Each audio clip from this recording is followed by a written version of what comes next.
नमस्कार दर्शकों, स्वदेश न्यूज के इस खास कार्यक्रम सबकी बात में आप सबका स्वागत है। आज हमारे साथ हिस्सा लेने के लिए आए हैं श्री राम तिवारी जी, जो विक्रमादित्य शोध पीठ के डायरेक्टर हैं। उससे पहले उनको हम लोगों ने कल्चर डिपार्टमेंट में देखा है। मध्य प्रदेश एक कल्चरल एक्टिव स्टेट है और श्री राम तिवारी जी के अंडर में यहाँ बहुत सारे कल्चरल एक्टिविटीज़ होते थे।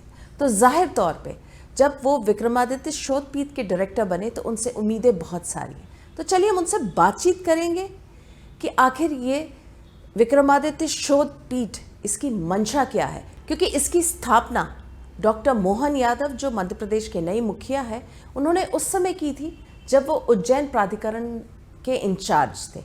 तो चलिए, बहुत सारे विषय हैं, हम उनसे बातचीत करेंगे। सर, आपका स्वदेश न्यूज़ चैनल में और हमारे कार्यक्रम सबकी बात में बहुत बहुत स्वागत। आप किसी भी परिचय के मोहताज नहीं है, जैसा मैंने इंट्रोडक्शन में कहा।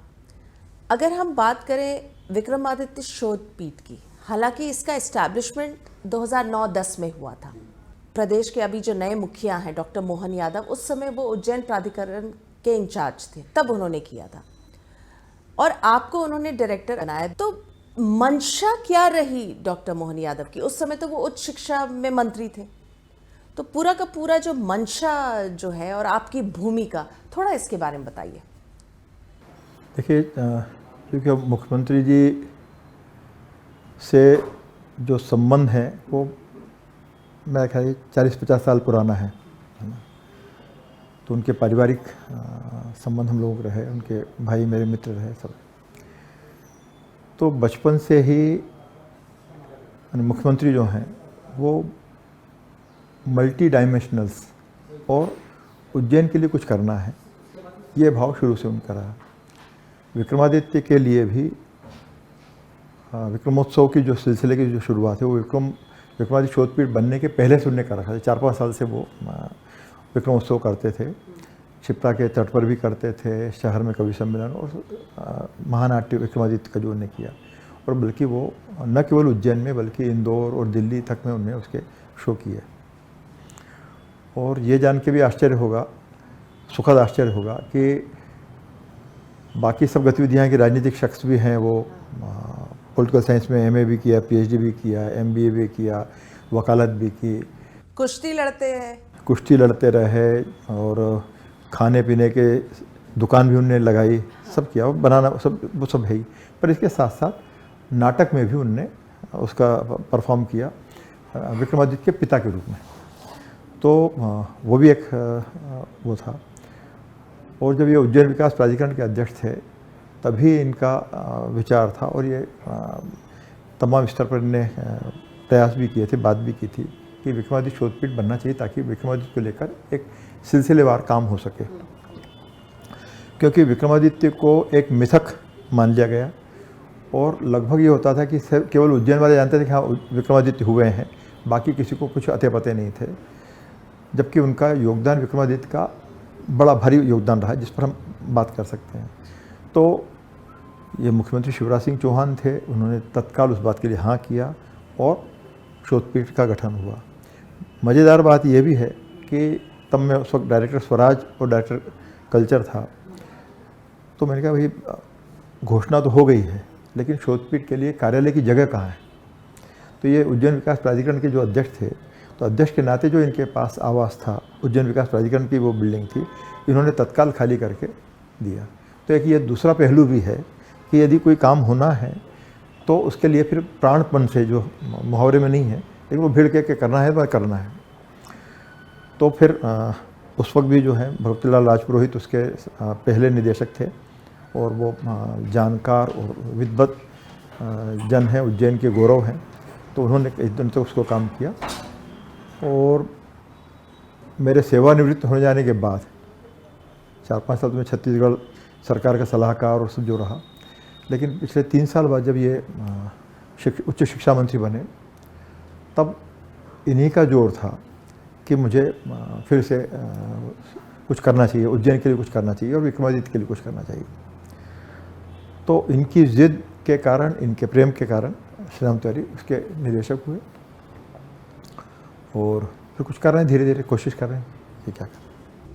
मुख्यमंत्री डॉक्टर मोहन यादव जब विधानसभा में उनका पहला संबोधन था, पहला जो वक्तव्य था, उस पे उन्होंने विक्रमादित्य के इम्पोर्टेंस पर जोर दिया, मध्य प्रदेश में उनका क्या रोल है और उसका राम जन्मभूमि से क्या कनेक्शन है, उस पे भी उन्होंने जोर दिया। तो ये सारी बातें उन्होंने कही, जो कि बहुत एक सुखद था, क्योंकि अभी तक जब हम लोगों ने मुख्यमंत्री का वक्तव्य सुना है तो स्पिरिचुअल जर्नी या स्पिरिचुअल डेवलपमेंट की बात इतनी नहीं थी, क्योंकि इनका वक्तव्य का पूरा फोकस ही स्पिरिचुअल डेवलपमेंट था। तो इसके बारे में थोड़ा बताइए। देखिए, विक्रमादित्य शोधपीठ से मैं शुरू करूं कि विक्रमादित्य शोधपीठ जो है वो केवल एक व्यक्ति आधारित नहीं है। विक्रमादित्य सम्राट हुए, उन्होंने जो भी देश में परिवर्तनकारी भूमिका निभाई वो तो है ही। विक्रमादित्य, उनका युग और भारत विद्या, तो जो प्राच्य गौरव है, प्राच्य विद्या जो है, चाहे वैदिक समय हो चाहे उसके बाद का समय हो, तो उस सब के बारे में खोज पड़ताल करके उसको स्थापित करने की बात है। तो विक्रमादित्य शोधपीठ जो है तमाम तरीके से, चाहे वो फेलोशिप के माध्यम से, जितने शोध करता है उनको जोड़ने की बात है, और जो जनरंजन के हिसाब से गतिविधियां हैं, जैसे पिछले साल ही हमने विक्रमोत्सव उज्जैन में किया है, महीने भर लंबा, मैंने शायद हिंदुस्तान में इतनी लंबी अवधि का कोई आयोजन होता ही नहीं। महाशिवरात्रि से लेकर तो गुड़ी पड़वा तक वर्ष प्रतिपदा समापन होता है, और उसमें बहुत ही बहुआयामी गतिविधियाँ। अंतर्राष्ट्रीय फिल्म समारोह भी किया हमने उसमें, पौराणिक फिल्मों को लेकर। तो हिंदुस्तान की जो पुराने इतिहास है वो तो है ही, इसके साथ साथ यदि यूरोप का कुछ है या लैटिन अमेरिका का है या दूसरे देश हैं, रशिया है, उन सब के जो प्राचीन इतिहास है उस पर जो सिनेमा में जो काम हुआ है उसको भी हमने शोकेस करने का वहाँ कोशिश की। तो इस तरह से हम कर रहे हैं। या जैसे विक्रमादित्य वो शख्सियत हैं जिन्होंने आज से 2080 बरस पहले विदेशी जो आक्रांता थे शक, जो ईरान और इराक से आए थे, ऐसे चाइना से बहिष्कृत होकर वो आए थे, तो उन्होंने हिंदुस्तान के बड़े हिस्से पर कब्जा कर रखा था, मथुरा पर भी, उज्जैन पर भी।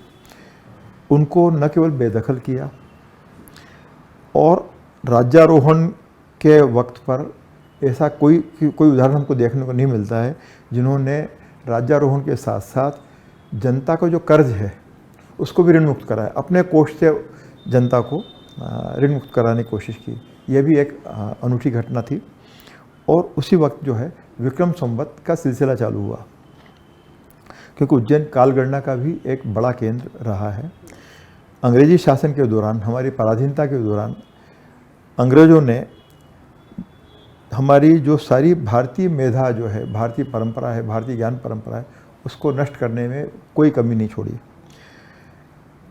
ईस्वी सन ईसा मसीह के 500 साल बाद लागू किया उनने, पहले नहीं था। लेकिन उन्होंने वो तो विक्रम संवत का जो कालगणना की जो परंपरा थी, वराह मिहिर हों या आर्यभट्ट हों या भास्कराचार्य हों और तमाम लोग हों, क्योंकि जो तो उस सब को लेकर उन्होंने रीएस्टेब्लिश करने का काम किया।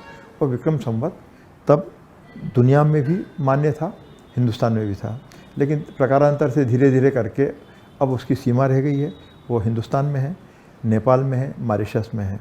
और हिंदुस्तान का भी जो दुर्भाग्य है कि विक्रम संवत को भारत सरकार ने, तत्कालीन भारत सरकार ने अंगीकार नहीं किया। उन्होंने जो अंगीकार किया वो एक तो ईस्वी सन और एक शक संवत। ईस्वी सन के बारे में हम सबको पता है कि अंग्रेज़ों ने हमारे यहाँ जब दखल किया, हम पर जब कब्जा किया, तो उन्होंने उसको लागू किया। तो हमारी जो गुलामी की जो मानसिकता है उससे हम मुक्त ही नहीं हो पाए। हमने शकों को भी स्वीकार कर लिया और हमने अंग्रेज़ों को भी स्वीकार कर लिया। तो ये एक कोशिश है, शोधपीठ की कोशिश है और उच्च स्तर की भी कोशिश है कि विक्रम संवत को एक राष्ट्रीय संवत के रूप में पुनः स्वीकार किया जाए। मुख्यमंत्री जी ने अपने वक्तव्य में समय को लेकर भी कहा कि कैसे समय के बारे में, तो उसके बारे में थोड़ा सा ऐसा सिंपल लैंग्वेज में बताएंगे ताकि वो दर्शकों को समझ आ जाए कि आखिर में मुख्यमंत्री जी की मंशा क्या है। देखिए, उज्जैन जो है पृथ्वी का केंद्र मुहावरे में नहीं कहा जाता या हवा में नहीं कहा जाता, बाकायदा कालगणना का वो केंद्र रहा है। और वहाँ पर जो ऑब्जर्वेटरी हैं, 2 ऑब्जर्वेटरी हैं। एक तो उज्जैन में बनी वेधशाला जो आज से करीब 300 साल पहले राजा जयसिंह ने बनवाई थी। 5 वेधशालाएँ बनी उज्जैन की, उसमें से एक है जयपुर है, मथुरा है, जो भी है। इसके अलावा एक वेधशाला का निर्माण डॉक्टर वाकणकर के स्मृति में और डॉक्टर वाकणकर के शोध कार्य के कारण बनी डोंगला में, क्योंकि अब वो जो कर्क रेखा का जो गुजरना है वो अब करीबन 30-40 किलोमीटर शिफ्ट हुआ है उज्जैन से, तो वो डोंगला में वो स्थान है। और वहाँ पर हर बरस 22 तारीख को जो दिशा माने छाया शून्य वो हो जाता है, तो वहाँ पर सारे जो कालगणना के जो यंत्र हैं, शंकु यंत्र हैं और दो सारे यंत्र हैं, उसकी स्थापना की। और अभी यहाँ का जो विज्ञान और टेक्नोलॉजी डिपार्टमेंट जो है उस वेधशाला को डेवलप कर रहा है, और काफ़ी कुछ अभी आज की तारीख में भी बहुत खूबसूरत और खूब उन्नत वेधशाला के रूप में वो सक्रिय है। तो एक तो वो है, और दूसरा फिर मैंने कहा कि जो हम लोगों को लक्ष्य है कि भाई उज्जैन कालगणना का केंद्र रहा है, आरंभ से रहा है, तो उसको फिर से पुनर्स्थापित करने का हमारी कोशिश है कि भाई वो कालगणना के, जिस हमने विक्रम पंचांग हमने छापना शुरू किया, तो अभी 3रा बरस है हम जो छाप रहे हैं। तो और भी पंचांग जो हैं भाई देश भर में शादी ब्याह या शुभ मुहूर्त इत्यादि सब विक्रम संवत के हिसाब से करते हैं, लेकिन शासन के स्तर पर हम उसको स्वीकार नहीं करते, तो वो एक दुर्भाग्य है। और कर रहे हैं जी। भारत में श्री राम की बात होती है, श्री कृष्ण की बात थोड़ी कम होती है।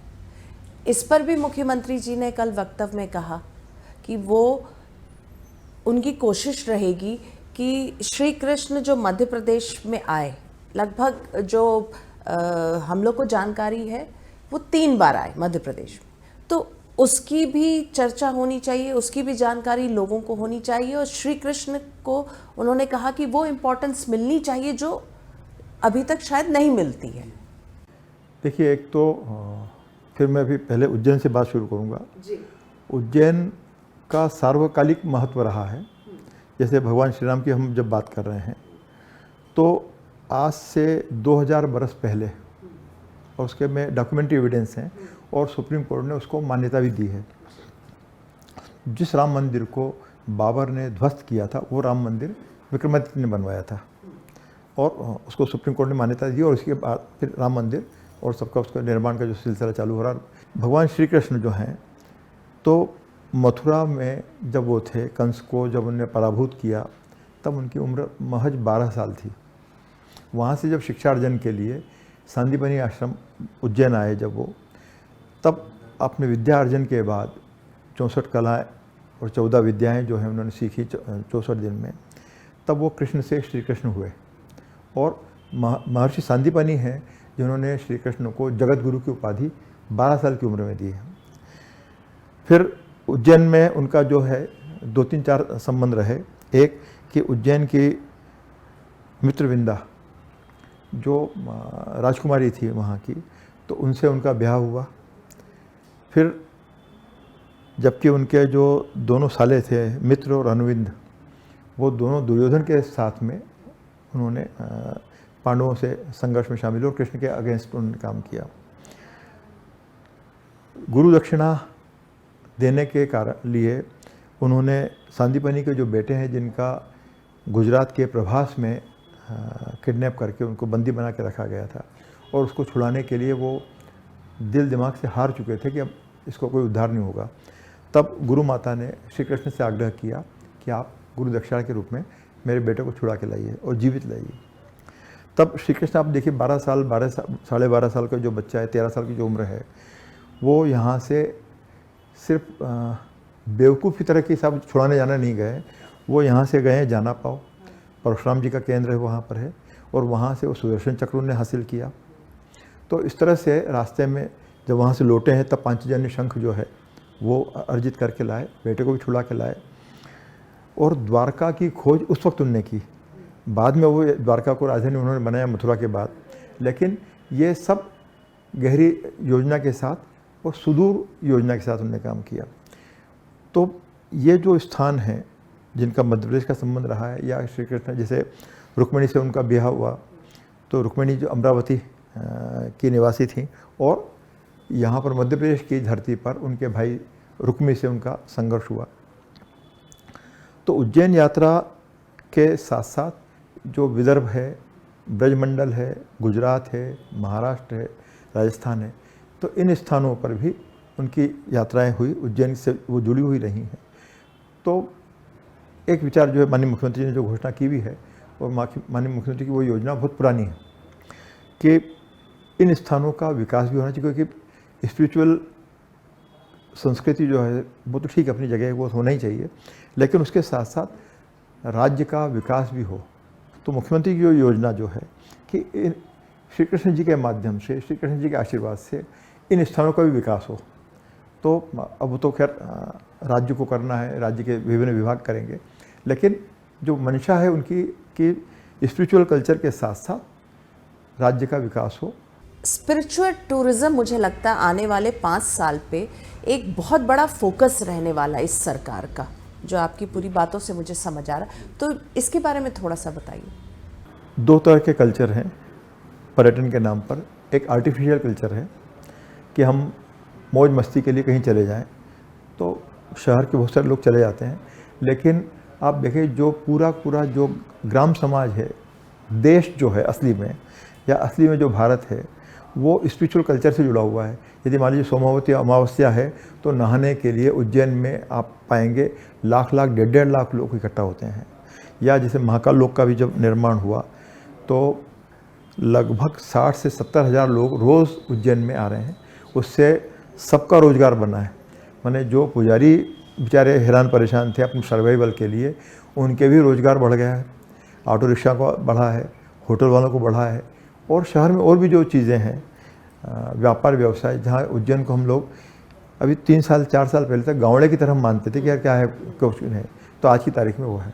और इसी के साथ माने इसके जो विकास में, जैसे अभी उज्जैन से ही जुड़े हुए जो स्थान है कायथा है, जहाँ पर आज से 4,500 साल पहले के पुरातात्विक अवशेष मिले हैं, हड़प्पा और उनसे जुड़े हुए जो हैं। वहीं पर एक और है, वो स्पिरिचुअल फिर बात है कि भगवान चित्रगुप्त का जन्म स्थान भी उज्जैन के पास में है, कायथा में ही है। तो इन स्थानों को केवल हम ये कहें वंस अपॉन ए टाइम साहब यहाँ चित्रगुप्त महाराज हुए या विक्रमादित्य हुए, इससे बात नहीं बनने वाली। इसके साथ साथ लोगों को वहाँ आना जाना शुरू हो, उन जगहों की देखभाल शुरू हो। पहले ये लगता था 5 साल पहले यार क्या हो जाएगा, राम मंदिर इतने सारे हैं, लेकिन आज की तारीख में अयोध्या का जिस तरह से विकास हो रहा है, एयर स्ट्रिप भी आ गई है, तमाम सारी घटनाएं हो रही हैं, होटल भी हो रहे हैं, तमाम लोग निवेश भी कर रहे हैं, तो यही सब मध्य प्रदेश में होने वाला है। आजकल की अगर हम जनरेशन, क्योंकि भारत इस वक्त बहुत यूथ ओरिएंटेड देश है, लेकिन यूथ इतनी हिस्टोरिकल रेलेवेंस से वाकिफ नहीं है, तो कुछ एक स्टेप्स ऐसे लेने पड़ेंगे जिस भी तरीके से, चाहे वो सोशल मीडिया का ज़रिया हो, क्योंकि आजकल यूथ सोशल मीडिया से बहुत कनेक्टेड है, कि ये जो बातें हैं हमारे प्रदेश के बारे में, ये थोड़ा सा और बहुत सरल शब्दों में, सरल उसमें यूथ तक जाए और वो इस इम्पोर्टेंस को समझे। देखिए इसीलिए कि जैसे मैं शोधपीठ तक अपनी बात को सीमित रखूं कि शोधपीठ जो है शोध का काम भी करा रहा है, तो जिन विषयों पर लोगों को जानकारी नहीं है, समाज को जानकारी नहीं है, उनको बारे में तो हम कम से कम अभी 15 फेलोशिप अभी हम इस साल दी हमने, और उनको फेलोशिप के बाद जो शोध कार्य है उसको हम प्रकाशित भी करते हैं। फिर उसके साथ साथ जनरंजन के लिहाज से हम कार्यक्रम भी करते हैं। जैसे मैंने बताया कि विक्रमोत्सव जो है हमने महीने भर का किया, हैदराबाद में भी किया। आप आश्चर्य करेंगे कि हैदराबाद में विक्रमादित्य का ही हमने परफॉर्मेंस किया नाटक का, और ऋषि वैज्ञानिक और विक्रमादित्य कालीन मुद्रांक जो सील्स एंड कॉइन्स उनकी एग्जीबिशन की। 3 दिन में केवल 25,000 लोग दर्शक थे। वहाँ का जो सबसे बड़ा ग्राउंड है वहाँ पर हमने उसको किया। तो जबकि होता ही है कि आप यदि किसी सांस्कृतिक कार्यक्रम में आप जाएं तो दर्शकों का टोटा रहता है कि 50 लोग आ जाए तो हमको लगता है कि बहुत भीड़ बढ़ गई। तो ऐसे ही उज्जैन में यदि आप शिप्रा तट पे जब हम लोग गुड़ी पड़वा के दिन कार्यक्रम करते हैं तो केवल 10-12 हज़ार लोगों से कम की जनसंख्या नहीं रहती दर्शकों की। तो एक तो उस तरह से भी हमने उसको बढ़ाने की कोशिश की है। मध्य प्रदेश के बाहर भी हमने उसके आयोजन करने का प्रयास किया है, चाहे आगरा हो, चाहे हरिद्वार हो, चाहे हैदराबाद की मैं बात कर रहा हूँ, पुणे में हम लोग भी करने वाले हैं। तीसरा, हम लोगों ने ये यूट्यूब चैनल हमने शुरू किया चाहे फिल्मों के, क्योंकि बहुत से जो आपने सोशल मीडिया की बात की, तो बच्चे जो हैं किताबों को हाथ लगाएं न लगाएं, क्योंकि एक कम पढ़ने की ट्रेडिशन सब जगह डेवलप हो गई। तो भारत विक्रम के नाम से हम लोग वो काम कर रहे हैं, ऋषि वैज्ञानिक परंपरा को लेकर, जैसे भी हम लोगों की किताब अभी आनी है आर्ष भारत के नाम से। तो भारतीय ऋषियों ने जो वैज्ञानिक परंपरा को जो काम किया है, चाहे वो वराहमिहिर हों या अत्रि हों, अगस्त्य हों, जैसे अपनी बात को ख़त्म करते करते अब जैसे महर्षि अगस्त्य हैं, तो महर्षि अगस्त्य जो हैं वो सप्तर्षियों में माने जाते हैं। माने उनका पीरियड जो है वो सदियों पुराना है, हज़ारों साल पुराना है। लेकिन इलेक्ट्रीफाइड बैटरी के खोज के लिए और समुद्री यान की खोज के लिए उनको श्रेय जाता है। या जैसे हम भगवान परशुराम की जब बात करते हैं तो एक वो आम मुहावरा जो गढ़ा हुआ है कि सब वो एंटी क्षत्रिय थे, फलाना था, तो ये तो सब बकवास बात है। उस आदमी ने, परशुराम जी ने नाला सुपारा गुजरात से लेके केरल तक, और केरल की स्थापना का श्रेय भी उनको जाता है। तो ये जो हम पढ़ते हैं कि सब नॉर्वे ने अपनी ज़मीन मैंने समुद्र को खिसका खिसका के अपने देश को विकसित करने का काम किया, ये हमारे यहाँ सदियों पहले भगवान परशुराम जो हैं गुजरात से लेके केरल तक समुद्र के क्षेत्र को विस्थापित करके और वहाँ पर जनजातियों के स्थापना के लिए उन्होंने काम किया। अब ये कितने लोगों को पता है?